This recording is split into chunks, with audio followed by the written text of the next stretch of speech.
More than 2.5 years after the original tweet, which started it all, the Wagatha Christie is getting underway at the High Court in London. Rebekah Vardy is suing Coleen Rooney for libel after her former friend accused her of leaking information from her private Instagram stories to the press.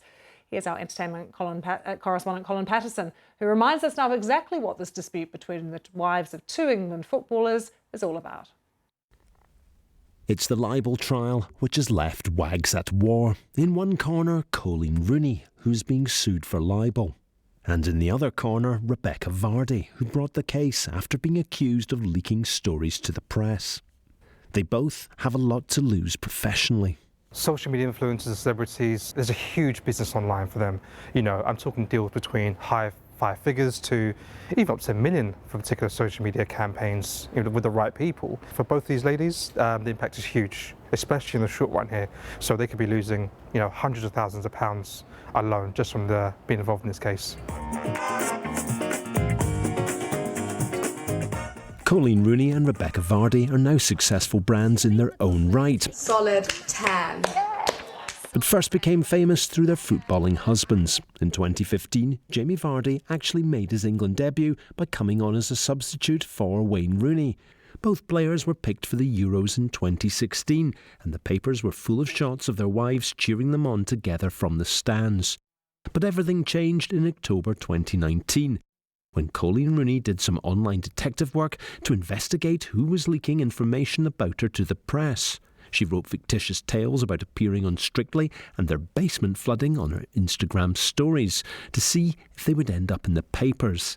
And they did. Only then did Coleen reveal that the one account she'd allowed to read them was Rebekah Vardy's. Within the hour, the phrase Wagatha Christie had been created. I'm Phoebe Roberts, I'm a curator, and I came up with the term Wagatha Christie. I was with my kid, I just had a kid, she was like 3 months old at the time, and I think after the first tweet had come out, I was giving her a little potted history of like, what is wags? At some point I was like, God, this is an amazing little detective story that she's written, and that's when I came up with Wagatha Christie.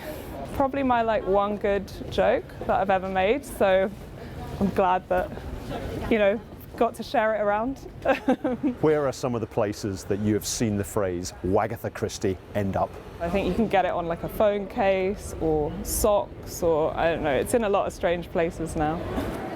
However, Rebekah Vardy flat out denied being the leak from the off. She was quick to point out that a number of people had access to her social media accounts, not just her. And she expressed just how upset she was that the accusations had been made while she was heavily pregnant. Attempts to settle the matter through mediation failed, and Rebekah Vardy decided to take Coleen Rooney to the High Court and sue her for libel. So there are three possibilities, assuming that there were leaks, which it seems there were. One is that Rebekah Vardy did them. The other is that one of her team did them at her request. The third is that one of her team did them of their own initiative. Now, if it's the third, then Rebekah Vardy's okay, because it's not her fault. If it's one or two, she loses. Things have already got contentious. In a pre-trial hearing, it emerged that Rebekah Vardy's agent, Caroline Watt, dropped her mobile phone in the North Sea when the boat she was on hit a wave, just days after being ordered to hand it over for a forensic examination. For Rooney and Vardy, the next few days are set to be as dramatic as any match in which their husbands played.